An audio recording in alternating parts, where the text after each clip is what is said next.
So I'd like to consider myself an amateur photographer, a toy photographer. And something about recently, it's just been popping in my head. Some things that I got some feedback, basically like doing certain techniques and stuff to make the pictures look better. And I think I'm finally at a point where I'm happy with my photos. It only took about 5 years, but I think I'm finally there. Um, so I wanted to share some tips from my dumbass to your dumbass, or from one beginner to another beginner to be nicer about it. Um, some things that I learned along the way is lighting is everything, right? Try not to mess with the settings on your ISO on your camera. Keep it as low as possible. If you can keep it at 100, that's great. Also, the higher your f-stop, the more light you're going to need. So you want to mainly focus on your subject if in that photo. If you are going to try to capture like more characters in the photography, the toy photography, you're going to need a lot more lighting, right?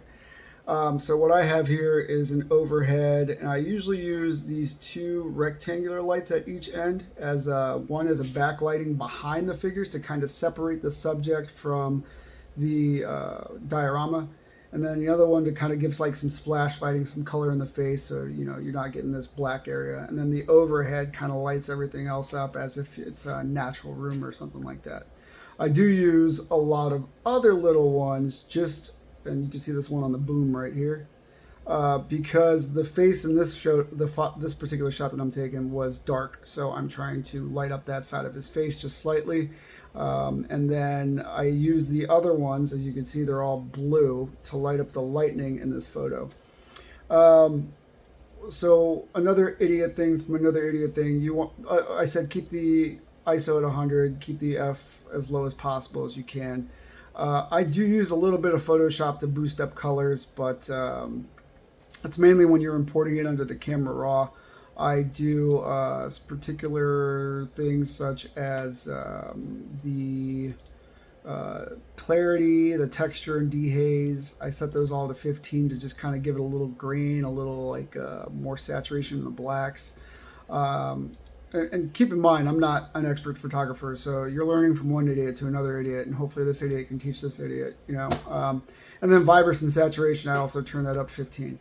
And if I ever notice that my photo's too dark, but it's exactly how I want it, I might up the exposure a little bit. But anything past, like a 0.25 starts looking super unnatural. So I'll just go back and retake the photo and try to adjust the lights.